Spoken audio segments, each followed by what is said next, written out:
Hello, good morning. ഇന്നിപ്പോൾ രാവിലെ മായന്നൂരാണല്ലോ. അവിടുത്തെ രാവിലത്തെ വിശേഷങ്ങളാവാമെന്ന് വിചാരിച്ചു. രാവിലെ തന്നെ വിളക്കൊക്കെ വെച്ചിട്ടുണ്ട് കേട്ടോ വീട്ടിൽ. പിന്നെ സായി എണീറ്റിട്ടില്ല. അതുകൊണ്ട് ഞാനും അതുപോലെ ചായയൊക്കെ കുടിച്ച് ഇങ്ങനെ ഓരോ വർത്തമാനങ്ങൾ അവനോട് ഇങ്ങനെ പറഞ്ഞുകൊണ്ടിരിക്കുകയായിരുന്നു. അപ്പോൾ തന്നെ കുറച്ച് കഴിഞ്ഞപ്പോൾ തന്നെ സായി എണീറ്റ് വന്നു. പിന്നെ ഞങ്ങൾ ബ്രേക്ക്ഫാസ്റ്റ് കഴിച്ചു. ഇഡ്ഡലിയാണ് അവിടെ ഉണ്ടാക്കിയത്. അപ്പോൾ രണ്ടാൾക്കും ഇഡ്ഡലി വേണ്ട, അപ്പോൾ ദോശ മതി. അപ്പോൾ ശ്രുതി ചേച്ചി നല്ല ചൂടോടെ നെയ് റോസ്റ്റൊക്കെ ഉണ്ടാക്കി കൊണ്ട് രണ്ടാളും ഞാൻ ഫസ്റ്റ് നീ ഫസ്റ്റ് എന്നൊക്കെ പറഞ്ഞ് അങ്ങനെ കഴിക്കുക.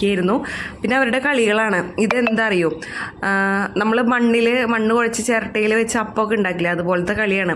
ഇപ്പോഴത്തെ കുട്ടികളുണ്ടോ മണ്ണ് കുഴയ്ക്കാൻ നിൽക്കണോ, അവർ ഈ കളർ സാൻഡ് വാങ്ങിക്കാൻ കിട്ടും. എന്നിട്ട് അതിൽ ഇതുപോലെ മോൾഡിൽ ഇങ്ങനെ ഓരോന്ന് വെച്ചിട്ട് ഓരോ ഷേപ്പുകൾ ഉണ്ടാക്കാം. അങ്ങനെ ഓരോ കളികൾ. പിന്നെ പാമ്പും കോണിയും.